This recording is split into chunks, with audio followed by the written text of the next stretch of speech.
तर नमस्कार मित्रांनो, पुन्हा एकदा आपलं स्वागत आहे आपल्या ब्लॉगिंग चॅनलमध्ये म्हणजेच S3 ब्लॉग्समध्ये.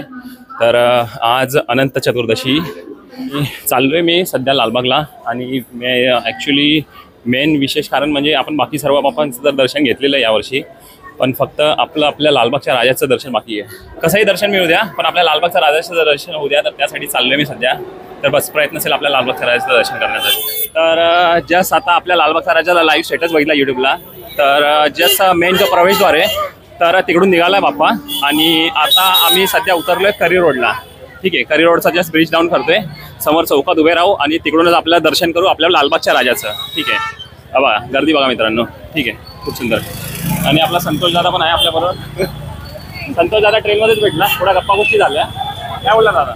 हो चाललो आता बघू. दर्शन सगळ्या देवांचे दर्शन करायचे. हां बरोबर आहे, सगळे देव आपलेच आहेत. बरोबर आहे. सगळ्या देवांना नमस्कार करायचा. यस. आणि अजून तेजस भाई पण भेटला. तर तेजस भाऊ पण आपला बापाचं दर्शन करायला आलाय, राजाचं दर्शन करायला आलाय. काय बोला तेजस?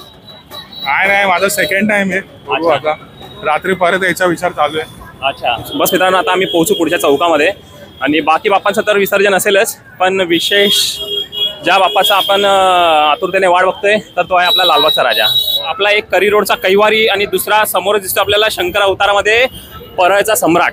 ठीक आहे, तर बस आगमनामध्ये तर आपण दोन्ही बाप्पांचं दर्शन केलं होतं, विसर्जनामध्ये पण अनुभव घेऊ. ठीक.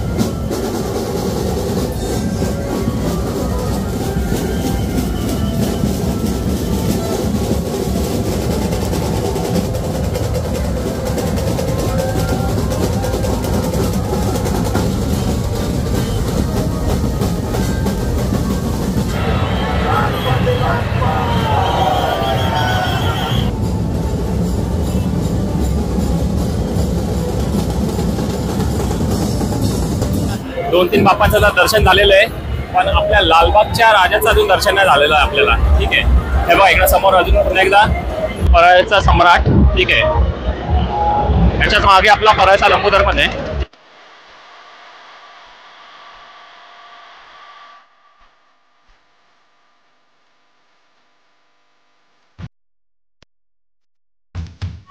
चला, अजून हे आपल्या बाप्पाचं लालबागच्या राजाचं दर्शन नाही झालेलं आहे, वाट बघतोय.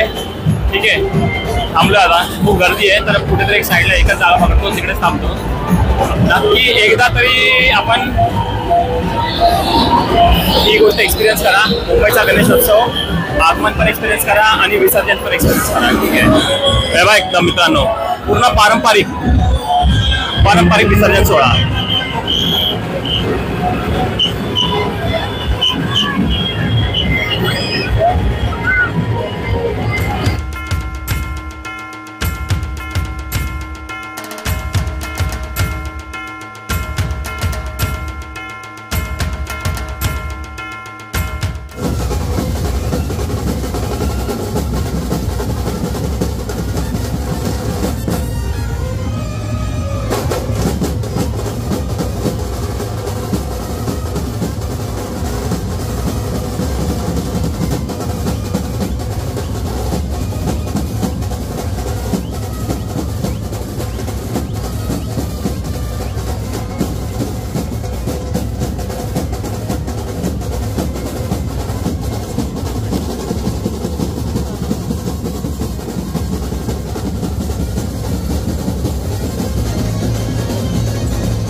तर मग चला मित्रांनो, बस आजचा ब्लॉग पण एंड करण्याची वेळ आलेली आहे. आणि बस म्हणजे ज्या उद्दिष्टाने आलो होतो, म्हणजेच आपला लालबागचा राजा, तर आपल्या राजाच्या दर्शनासाठी आलेलो. आणि बस खूप सुंदर दर्शन झालं, कारण हे गणेशोत्सवाच्या 10 दिवसामध्ये मी आलो नव्हतो दर्शनासाठी, पण आज आलो आणि शेवटी आपल्या राजाने आपल्याला दर्शन दिलं. तर खूप सुंदर दर्शन झालं. दर्शन तर दिलंच, पण त्याच्या वेळी तर बाप्पाने आपल्याला प्रसाद पण दिला. बघू शकता लालबागच्या राजाकडून आपल्याला श्रीफळ पण मिळालं प्रसादामध्ये. इकडून निरोप घेतो. आता सध्या तर मी आपला मुंबईचा राजाचं जे आपलं हे ना, म्हणजे आपलं मुंबईच्या राजाच्या दरबारातच आहे सध्या. ठीक आहे. आणि थोडा पाऊस येत होता म्हणून इकडे थोडं साईडला थांबलोय. आता आपल्या लालबागच्या आजी म्हणे एक व्हिडिओ मी एडिट करून जस्ट आपल्या चॅनलला टाकली आहे, तर ती पण नक्की बघा. ठीक आहे मित्रांनो, बस पाऊस वाढलाय. ठीक आहे, ब्लॉग एडिट करतो. जर हा ब्लॉग ही व्हिडिओ आवडली असेल तर नक्की व्हिडिओला लाईक करा, कमेंट करा. नवीन असाल तर चॅनलला सबस्क्राईब करा. भेटू पुढच्या ब्लॉगमध्ये. तोपर्यंत गणपती बाप्पा मोरया, मंगलमूर्ती मोरया आणि लालबागच्या राजाचा विजय असो.